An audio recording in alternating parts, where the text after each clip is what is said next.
some of you might be wondering how I make my music and my sound effects and my crazy hairdos shining in the spotlight.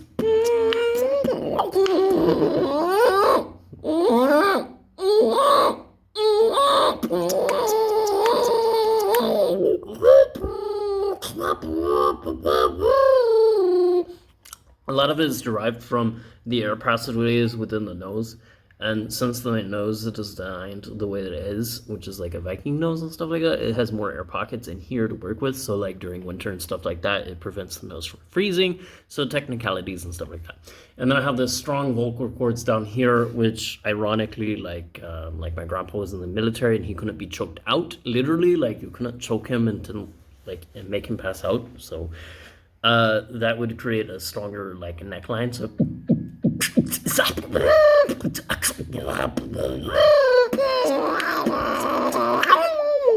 and then I also have like opera installed. And doing all this, I'm literally laying down, so it's not even my full like diaphragm capacity. It would be more of like from here up into here for like the vocals. So if I wanted to have like a full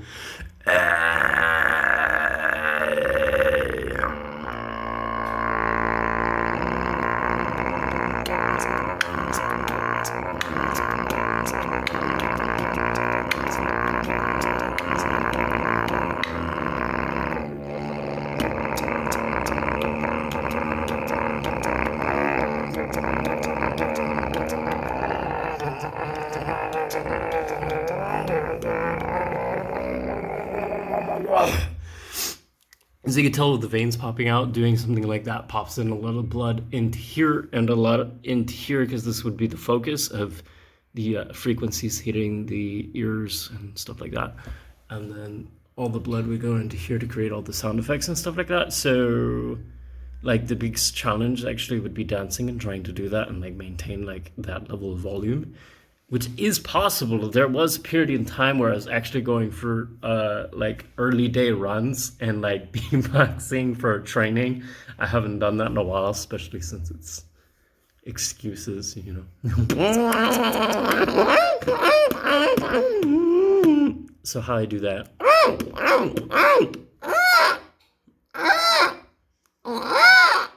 It's like you have to widen your throat from here all the way through. And then down here, you have to go.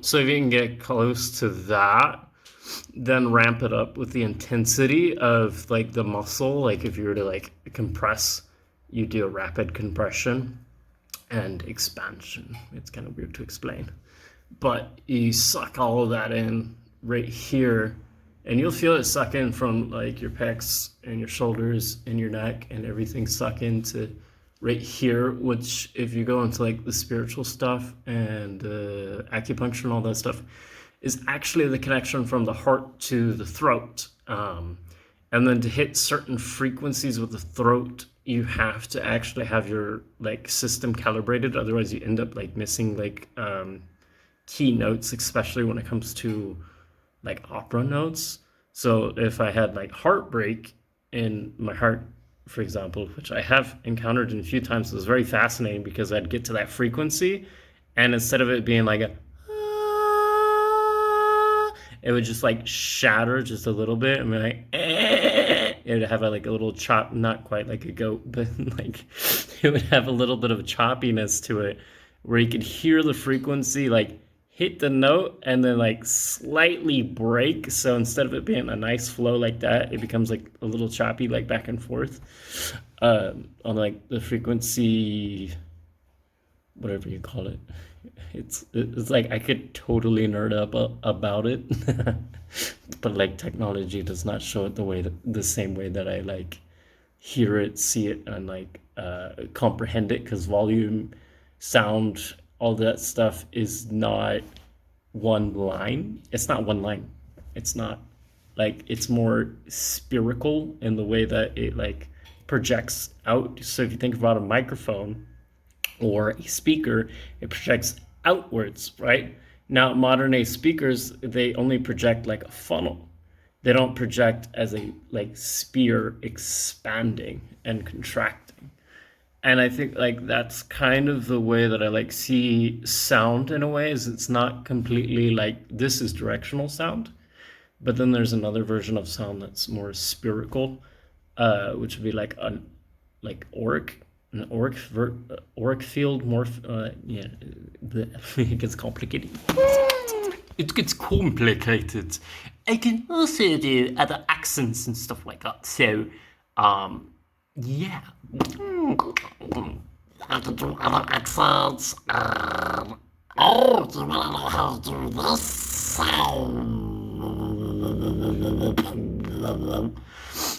So, robot's voice.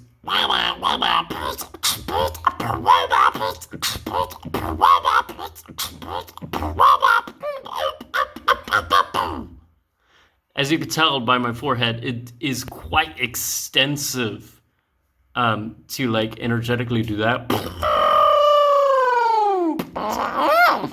Oh.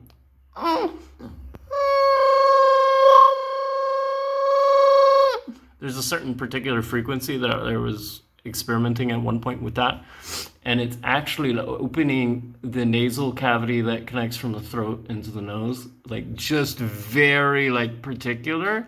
And if you like tune it just right, it like hits like something very particular.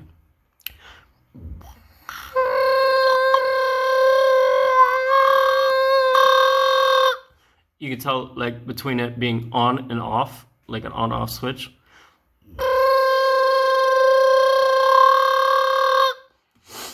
For example, so that's one way you could practice the higher octaves of.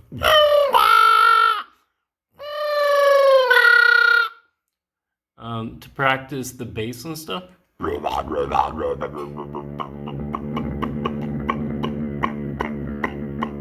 can go.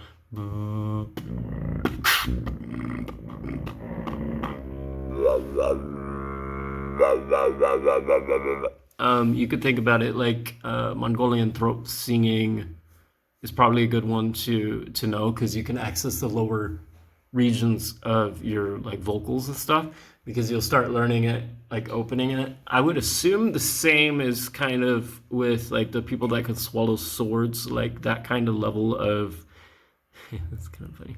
That level of control with your throat is like ideal, because they would have to have an extreme amount of relaxation and control with their throat in order to swallow a sword. Therefore, in order to create certain frequencies and access your diaphragms and stuff like that, you need to be able to do that. It's the same thing with breathing into your belly. If you can like breathe into your belly, if you can breathe even deeper, like all the way to your root chakra, all the way to your toes, you're like good. Like those are basic core building blocks, and this is not a process that's like you could do over like night, unless you hack your reality, which I mean you could. You could do that. I mean, I installed some of these overnight and I wasn't even aware of it until I like started beatboxing, and I was like, I can do that. So, I mean, it is possible to do it. It is possible to hack your reality. I mean, it is your world, right? So, ask me questions, like, even like how I guess make music. Most of the songs on this channel are either one takes, where I like dancing and singing, because I've been trying to practice dancing. Maybe I'm not like most impressed with my dancing just yet, but I mean, you know, I would like to do like acrobatic stuff mixed in with it. I think that would be really fun. Almost like a monkey swinging while like singing. I think that would be kind of crazy. It'd be fun to try that. The opera performances I learned doing sound frequencies in like the tub and stuff. So I would lay in a tub of water and then do the sound frequencies. And originally I started in an apartment, so it wasn't really super echoey, but it was enough for me to like start picking up the sounds and like slightly astral projecting at the same time of doing it, which was really fascinating because I saw all sorts of like interesting creatures that would like show up and greet me and stuff. But it was weird. There was some other stuff that happened with that, but a lot of blue flames and anyways. Funny stuff aside, getting into like the modern day of how I do it is I just do it because I already know I can do it and it doesn't really bother me. Although I can tell at certain times when I'm in tune and when I'm out of tune. When I'm out of tune, when I try to tune back in, I end up like having this feeling of barfing and stuff like that because of how much like gross energy I've absorbed that needs to like just get out of my system in order to make like some of those higher frequencies and notes and stuff. And I have done like performances out in public and stuff for the fun of it. I'm mostly playing with kids and dogs and stuff at the same time and having pirate sword fights in a plaza. Anyways, that's a lot of information that you probably don't need to know. So ask questions about sounds, how to make them, how I make music, which the more professional ones are just I record a track, hit record, hit record, hit record, hit record, and that's how I like do it. So it's kind of all in one take in a way, but it's like one after another. I just instantly know what the next like frequency is that I want to program into the next track, and then I go boom. It's usually not something that I have to wait several days to make, but like the inspiration is something that is there. Because otherwise I'm like doing a lot of other stuff with like marketing, animation, artwork, and a lot of other stuff. So like this was kind of started as a passion project, just like for fun. And yeah. I don't know. It'd be really cool for me to go somewhere and be on stage someday or something.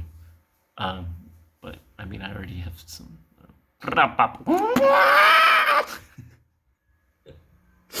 Like, comment, and do all the basic human stuff they tell you to do. Anyways, ask me questions.